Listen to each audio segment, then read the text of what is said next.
Hi, this is Jundo. Welcome to Tree Leaf. This is maybe the most important Zen talk I've ever offered. But then again, I say that about half the talks I give. But in this case, I really mean it. A fellow wrote, an old friend, and said, Jundo, I've got a confession to you. I don't sit Zazen every day. But I do try to live by the precepts every day, which I think is great. So I wrote him back and said, I've got a confession to you too. I don't sit Zazen every day. And I try to live by the precepts every day. But sometimes I fall down there too. But at the same time, I sit Zazen every day. And there is not a precept that can be broken. And this is where some folks might look at me and say, Jundo, there you go again, saying these completely contradictory things, talking out of both sides of your no-sided mouth. Which one is it? Can you break a precept or not? Are you sitting Zazen every day or not? And I say, yes. See, Zen practice is filled with all these non-contradictions. Of course. And if you don't understand that, of course you don't understand a word of what I'm saying. But it's true. As the great sixth ancestor Daikon Eno said, duh!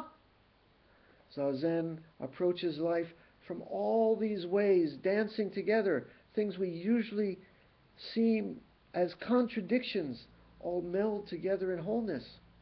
So, no, I do not sit Zazen every day. Stuff happens. I wrote about when my daughter had to go to the hospital.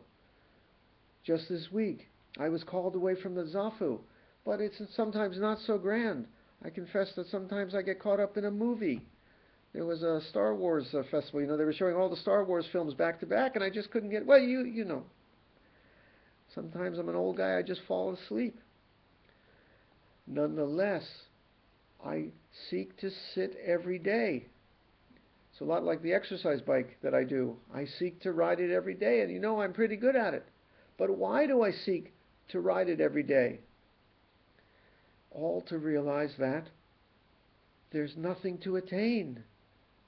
I diligently and sincerely head to the Zafu every day, trying not to miss a day, even though I do sometimes, all to sit there realizing that there is nothing in this life that can possibly be missed. I try to head to the Zafu and get there and sit down, all to realize that there's no place to get, and we're sitting all along. You see, Zazen is always sitting Zazen. There's nothing in need of sitting Zazen. The whole universe is sitting Zazen. And yet, to realize this fact, it's important that we sit Zazen. Not only that, Zazen is not only on the cushion.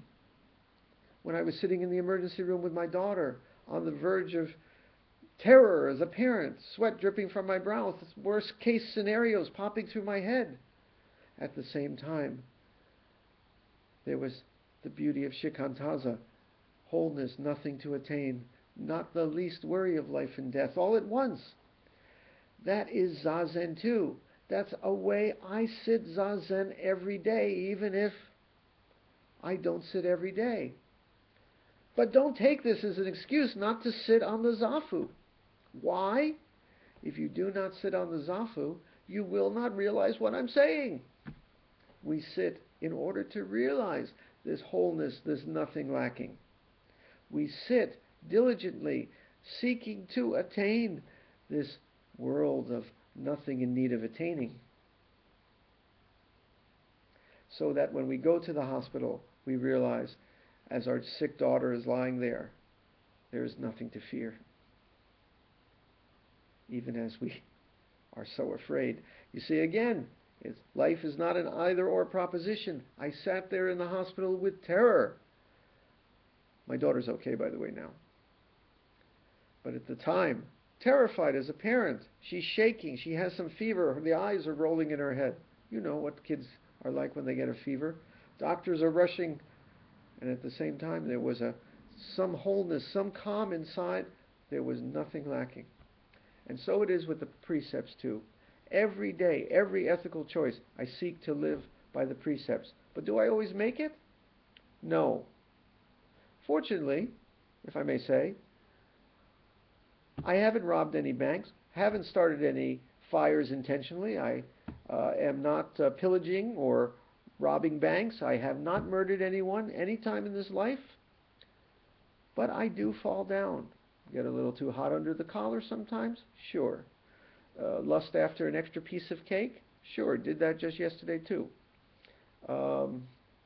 Maybe lascivious thoughts, run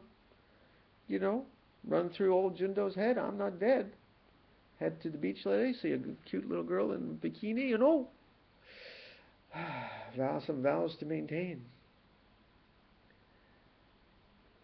Marriage vows. I'm not talking just about the Buddhist vows. But anyway, the point of the matter is, at every crossroads we try to be good. It's important in this life to live gently, without greed, without anger, without divisive thoughts of ignorance. Why? One of the reasons is, in order to realize the wholeness, the peace, the nothing in lacking that I talk about, it's almost impossible to do that if you are filled with anger and greed and divisive thoughts.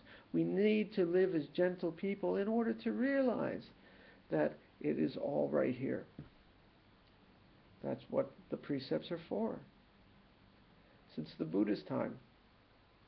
But at the same time, here I go again out of both sides of my mouth. There is not a precept that can be broken.